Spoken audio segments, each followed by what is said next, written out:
Welcome to the NextGen Environmental Firm, where we speak with leaders, founders, and technical experts shaping the future of environmental and sustainability industries. Today, I'm joined by Jim Lewis, founder of Complete Water Service. Jim has spent more than 50 years working across virtually every aspect of water treatment, from drinking water systems and industrial water treatments to wastewater reuse projects across the United States and internationally. Jim, welcome to the podcast. Thank you, Jolanta. Thank you for having me. Yeah. Jim, so you spent more than 50 years in the water industry and built complete water services into what is today. Can you take us back to the beginning and share your journey? What first attracted you to the water industry and how your career evolved and what ultimately led for you to start own company? It was a bit of luck, actually, the way I got started. I interviewed for a couple of positions around my town, and one of the openings was for a water treatment plant for night shift. And so I was going to college during the day, so that was appealing. And I went out and looked at the plant and looked at the sampling and analytical area and all the treatment processes. And I said, this looks really interesting, so I think I'll start here, right? And so the more I did it, the more I really liked it. I got certified as an operator. And after a couple of years, I applied for a job with the city of Atlanta, a much bigger plant, 40 million gallons a day. And like the people there, and continue getting higher certifications in water operations, and became a supervisor there. But after a period of time, it became a bit boring for me because there was a lot of repetitive tasks and not much excitement. Plus, I got a little bit tired of working the night shift. So I saw an ad for industrial water treatment and applied and interviewed for that. And it was completely different. It was for process water treatment, cooling towers and boilers and things like that. And it was a big company called Water Services. So became the service manager here in Atlanta for the Southeast, and started learning a lot about that, and became interested in corrosion because I found out that corrosion damage was one of the biggest issues in cooling and heating systems for water use in buildings, large apartments, and of course industry and things like that, and became certified in that. And then in the early 80s, the salesman for the company and I started our own company. And we were doing mainly cooling towers and boilers again at that time. And one of the things I think is a benefit from working for a small company is an opportunity came along for an industrial wastewater. I really didn't know much about it, but because we had a small company, it's like, well, yeah, we think we can do this, right? So we got started on it, and during the process of this treatment plant system, you have to have a design engineer, professional engineer to stamp the drawings, and of course, do the design. And I had the great luck to meet a gentleman by the name of Brian Rent, who was the founder of the company I work with now, Rent Incorporated. And so we worked together on several industrial wastewater projects, him and his firm. And I got to be friends with the fellow that is now our CEO of our parent company, Builtcorp Inc., Sean Nickel. And so through the years, they had said, why don't you think about joining us and let's do this industrial wastewater together. You're handling the sales and the project management and all that. We've got the engineering. And so I became interested in it. And finally, and they got a little impatient with me because I was a little slow. And so Sean, I'll give him credit, he actually pushed to get Complete founded. And I was working sort of both jobs for about a year and a half. And then finally in 2001, I came on full time. And it's been, one of the best decisions I ever made. The opportunity to work with Sean and Brian and the great engineers we've had here and the team we have here. I'll have to mention my wife, Karen, who is our senior engineer. She's a chemical engineer, and she sort of heads up all the engineering that our company does. So that's sort of where it evolved into Complete Water. And I had sort of in my mind a business model that I thought we would successful in, not only in industrial wastewater systems. We should include water, which I had expertise in that, contract operations. So a lot of facilities, they may not have certified people on staff. And in Georgia, you have to have a certified operator to operate even an industrial system. Not all states require that. A lot of them do, but not all. And so they found it easier just to hire us. We have the operators certified and the experienced people. And so that's been a big growth for us as well through the years. And then we got into other things besides just industrial wastewater. We got into oil field, water treatment, and things of that nature. So, it covers a pretty wide gamut on the industries that we participate in providing solutions for. Which industry is the most complicated, in your opinion, to deal with the wastewater? So, probably the oil industry. The requirements for working in the oil industry is very high. They require huge amounts of documentation, writing specifications and things like that. So there's a huge amount of work just complying with the paperwork requirements and things like that. And also the water can be very, I won't call it polluted, but very high in dissolved minerals and things like that that can complicate treatment. The water can be very hot, and unfortunately, corrosion increases exponentially as the temperature increases. So you have to be cognizant of that. And materials of construction, all those considerations. And also, we've done some in the U.S., but if you're working internationally, that can be challenging just in itself.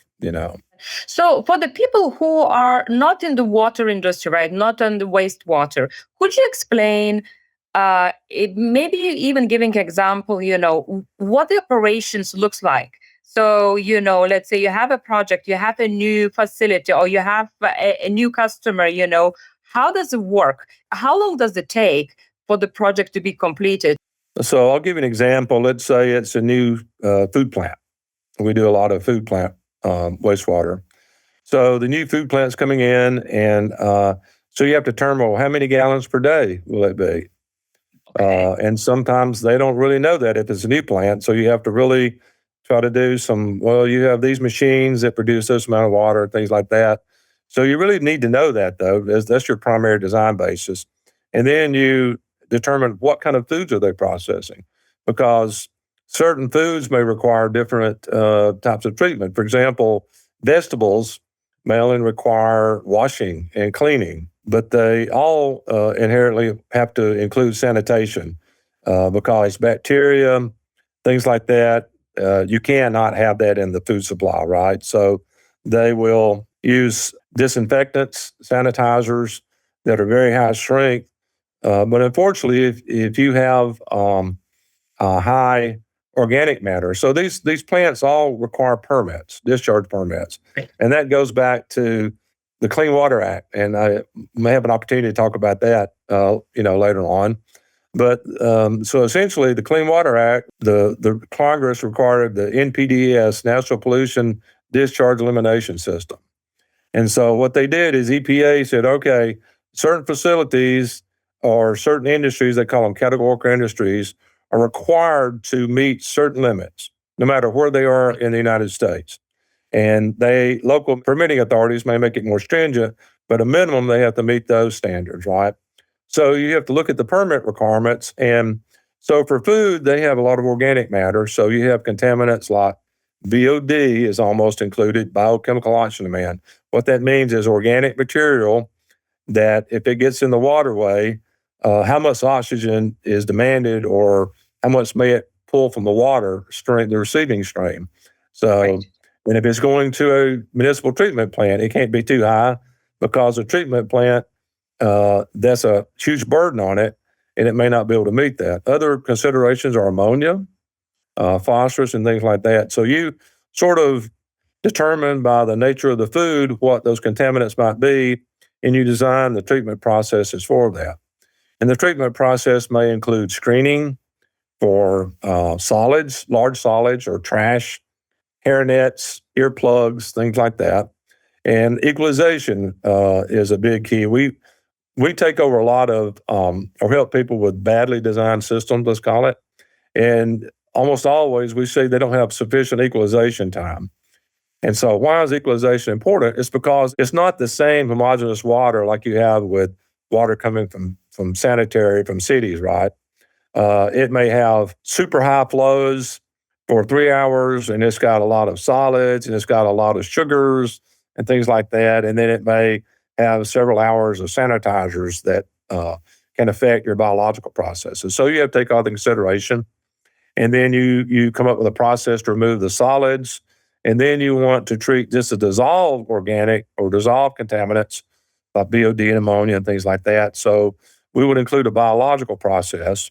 And the bacteria, it's amazing how effective and how bacteria can be abused by other chemicals that may affect their operation, their uptake of the BOD, but somehow in the right conditions, they can still survive. Well, then you have to remove the bacteria in that biological process. And there's a lot of different ways to do that. But membranes are a common method now. Those are called membrane bioreactors. And actually, a lot of municipalities are going to those as well, too. They found them to be very efficient. And one of the reasons is they filter down to 0.2 microns for solids. And then they also are good because a lot of older processes depended on gravity. They would send the bugs into a settling zone like a clarifier. And many municipalities still have that. Most of them do. And you depend on gravity, the bugs settling out, and then you get clear water, hopefully overflowing, going to the river or the stream, right? Well, when the bacteria are upset, they don't settle very well. With a membrane, it doesn't care if they're not settling, it'll just filter them out, And it also allows you to use higher concentrations of those. You can have smaller bioreactors and things like that. And then lastly, the good thing about using membranes is they create the water is so, pure or fairly pure that it lends itself to reuse. It's a really good technology, and I think we'll see more and more of those as time progresses. Oh, wow, that's impressive. So when the treatment is done to the water, right? So you mentioned it could go back to the streams or go to the streams. Is this water is reused again? What is the general or how companies are dealing with this wastewater? Usually they release after the cleaning or they reuse again? So it sort of varies from each plant. In other streams, I'll give you an example. Other streams we treat are metal finishing operations. Okay. So as you can imagine, they have heavy metals, right? And they have low pH or high pH. And I'll just say pH is one of the most critical things in water and wastewater treatment. And so pH is just a measure of the hydrogen ions in there. Anything below 7 is considered acidic. Anything above 7 is considered an alkaline. And usually permitting authorities want it between 6 and 9. There's a couple of reasons. One is they don't want it to corrode out the piping, the collection system, so they don't want it to be too acidic, and they don't want it to be too high in pH because it may affect their biological system, right? So, and then it lends itself to reuse because you do a lot of rinsing of the parts as they go down to get prepared for painting or things like that. You can purify the water and send it back as rinse water or final rinse and things like that. So it lends itself to that really easy. In food plants, you have to be careful because you can't contact the product in certain stages of the process. So, for example, in poultry, you can use it early on in cleaning the screens and the initial stages of the processing of the birds. But as it gets down the line, you don't want to use it contacting the birds after they're going through the process where they've been sort of sanitized with biocides and things like that. Those industries use huge volumes of water, so just the ability to use it even for partial use, it can be pretty significant. Yeah. May I ask you just for interest, know which industry uses the most water, like in general? Agriculture. Agriculture. Okay. It Yeah. uses about, of the freshwater supplies, it uses about 60% worldwide. And then That is. industry uses about 20%. And then the domestic use for houses and things like that is only about 10%. Yeah. Just, I just heard, that, because AI and all of that systems are being built, and that they use a lot of water. Is that true or not? It can be, and it depends on the type of data center that's being built and the type of cooling they use. So some cooling systems are considered open cooling. And what that means is they have cooling towers. They're very efficient. The energy use is much lower for them, and they circulate water through this box, so to speak. Most times, and it can be on the roof or adjacent to the plant. And you see them a lot in high rises and things like that as well. And so as it circulates through the cooling tower, it uses evaporation to provide a cooling effect. So typically speaking, it's about 10 degrees cooler from the time it comes in the top and the time it gets to the bottom after it's gone through the aeration. It's got a fan that's blowing air on it and you're evaporating it, right? So it uses water by evaporation. And then because you're evaporating water, the minerals and things like that stay behind. And if you didn't replenish that water with fresh water, it would have such a high mineral content it produces scale. It has a mineral like limestone or chalk will get in the heat exchange surfaces, right? So they blow some of that water down. It's called blowdown, and that water has to go to wastewater or sewer as well. So those use a whole lot of water. Now, there's also some data centers use what's called closed cooling, and that's typically they use air as a cooling medium, and the water just circulates in a loop. It goes through a chiller device using a refrigeration to cool it off, and it goes through this exchanger, and it's using air to cool it off. Now, that is much more energy intensive to go that way. But I think my belief is because of the outcry, because of the water use, a lot of one are just preferring to go to air cooled to avoid that controversy. Now, I think the exception to that is, and we work with a client who uses treated wastewater. So they connect with a local municipality, and instead of their wastewater going directly to the river, they will pump it to this data center, and they circulate treated wastewater through the cooling tower. And then it gets discharged to some form of treatment, usually filtration, then that's discharged to the river. So there's a beneficial reuse of that water. Oh, that's very good. Yeah, because of the drought, the very hot temperatures, is kind of water is becoming important, more important than ever, I think. Yes, it is. Use. Absolutely. Yeah. Yeah. So for many people, we just covered as well that most people don't realize how much industrial wastewater is generated every day. From your experience, what are the biggest misconceptions businesses and the public have about industrial wastewater treatment? Zolanta, I don't think people have any concept of industrial wastewater. They don't really understand when we talk to people and let's say, well, we do industrial wastewater. They, well, what is that? So I don't think they really understand. Of course, if it's used for cleaning, that's probably the primary purpose of industrial wastewater. It can be used for cooling, not a cooling tower per se, but quenching hot metal and things like that, or hot processes. And then, of course, it's used in product. Almost every food product has some portion of water in there. Of course, beverages and things like that use a lot of water. So I don't think they have a concept. And I don't think people have a concept of what the difference between stormwater is or sanitary water. They really don't know where the water goes once they, it goes up their yard or their lawn and goes out in the street. They don't really know where it goes. Or when they flush the commode or use the sink, they don't really know where it goes. And so, yeah, I fully agree. Actually, including me. Yeah. And It's almost like if you're not in the industrial business, most people don't have any concept of what it's used for. Looking at your company and the water space, what's working well right now for you? For our company, providing solutions to problems, we're sort of problem solvers, quite frankly. Uh, a plant may be in violation of their permit, and they're getting naughty letters from the permitting authority. You're in violation.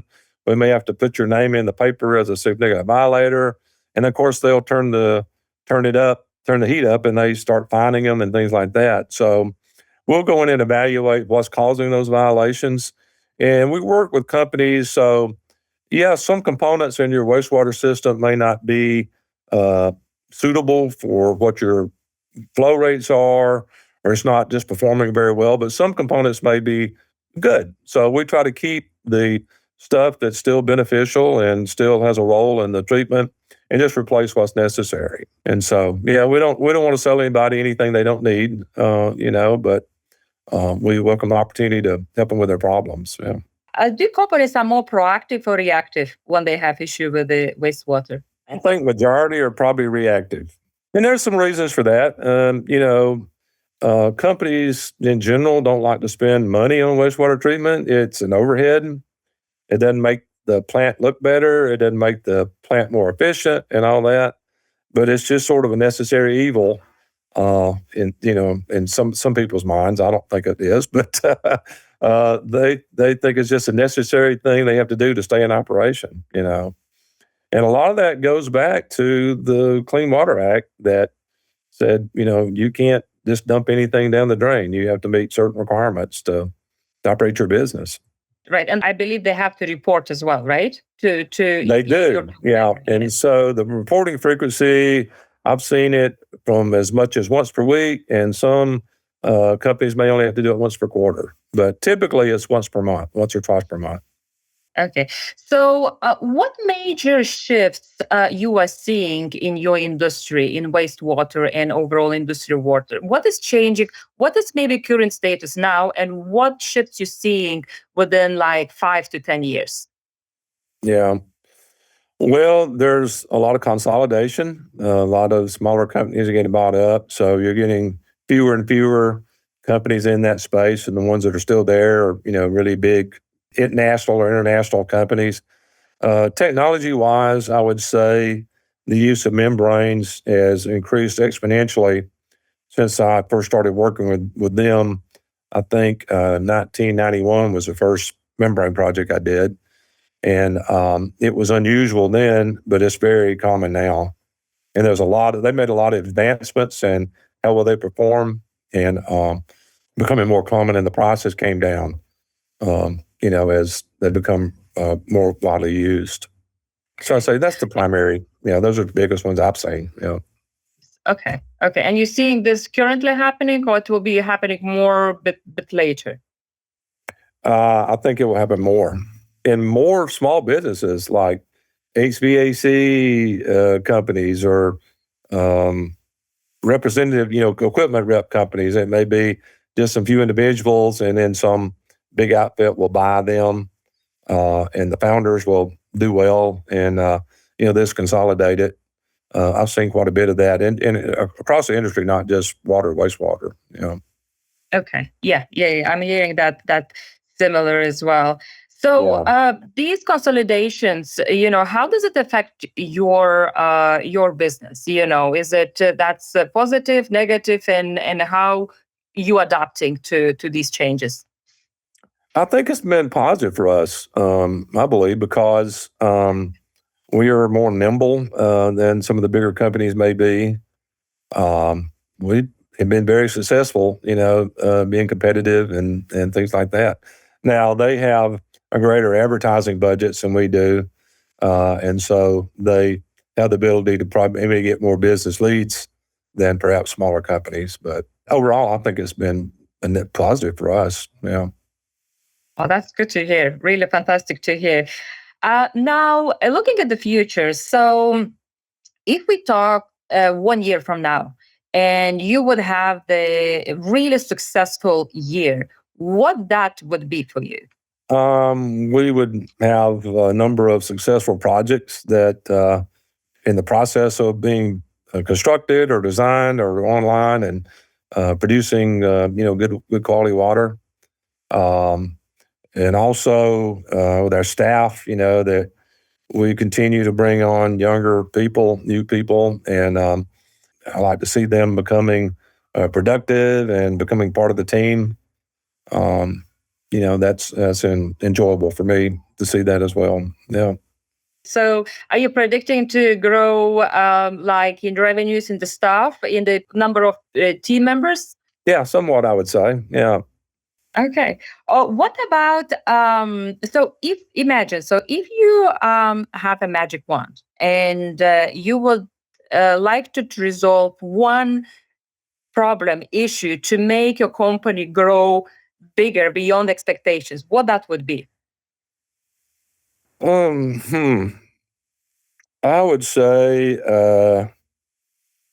continuing our website development. We put a lot of resources into that, and we hire a professional company that's very good at that. The advent of AI and Google and things like that is effective websites. And if you're lucky, you'll get the AI answer to queries will recommend your company. We've had a little bit of that so far. Chat GPT and a few of those have started recommending us. But, it's changed the way people use the web. And I'm guilty of that. If I look up something and Gemini gives me an answer there on Google, then I may not go further. Now, a lot of times I will, but not always. I'm like, yeah, that's the answer I was looking for. So the difference is, of course, is we put a lot of effort in our website when we were building it, a lot of information. And now Gemini or the AI on Google can address that, so we may lose some traffic in that, but still it's not going to give you exactly who all will do your services or fulfill your needs. But so we're still working to how do we make AI like us better and recommend us more frequently. Yeah. Okay, that's great. And I have a last question. So, what advice would you give to younger engineers and environmental professionals entering the field today? I would say full speed ahead. It's a great career. It's interesting, fascinating. It's evolving. It's really important for humanity. No organism can survive without water. And we have such a limited amount of fresh water available for what we need it for, right? And I'll give you an analogy I heard a number of years ago. So if you looked at all the water available in the world, the ice caps and the oceans and things like that, if it was represented by a gallon jug or 4 liters, might appreciate that better. Only like 1 teaspoon of that water is fresh water available for consumption or other uses. Yeah, it's a very small amount. Yeah, I think it's a great career and a great business to be in. And we hadn't really talked about scarcity too much, but it's getting worse, especially the Western U.S. as climate change has evolved. We had more droughts. People people continue to move to areas where there's very little water supply. They move to the desert and things like that, and naively don't think there's going to be problems in the future. I don't know if you follow what's going on with the Colorado River. Yeah, they've had to reduce the amount that each state can use. So, there's really going to start showing up this summer for a lot of those areas out in the West. So what that means is technology will continue to evolve. Desalination, where they take seawater and convert that into potable water, I think is going to become more prevalent. It's already some of the cities on the coast of California, Spain, some of the cities in Spain are really using RO and desalination. Of course, the Mideast, they're using a lot of it, and that's continuing to improve. But that's not without baggage. So what you do is you use it through reverse osmosis membranes, Reverse osmosis strips out 98% of everything in the water, including all the salts and minerals and things like that. Well, when it strips all that out, that goes into a smaller stream, and where does all that go? Now they're dumping it back in the ocean. And there's concern, I think is valid, that some of that high salt water may cause a dead zone in the ocean. It's just too saline for anything to live in it, in that area they're dumping it. So that's something, they'll have to continue to figure out on how to address that. Yeah.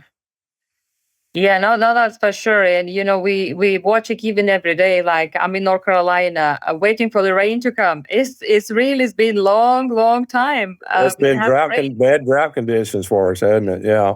Well, Yes, yes. I don't know if you're seeing rain today, but we've had bands of a tropical storm coming through our area today. And it's going to be for the next 2 or 3 days. It might migrate its way up to Durham. Yeah, I would suspect. Hopefully so. Yeah. Yeah. I just felt the wind, very strong wind today, so, which was unusual. Yeah. But hopefully to Yeah. bring some rain too Mhm. to this. Well, yeah. Good. Well, thank Yeah. you, Jim. And one thing Yeah. I'd like to mention too is when I started my career, it was right after the Clean Water Act and the Clean Air Act was passed. And so people forget just how polluted America's waters and lakes and things like that were before that all happened, and it took a lot of courage for those lawmakers to do that. It was 73, 74 in that area. And so the goal was for the Clean Water Act was to make 80% of America's rivers swimmable and you can catch fish out of it. And they mostly have achieved that. And so they put a lot of money. The government gave these little towns and cities money to build these water plants, wastewater plants. And so they quit dumping all this nasty stuff in the river. And also the drinking water became much safer.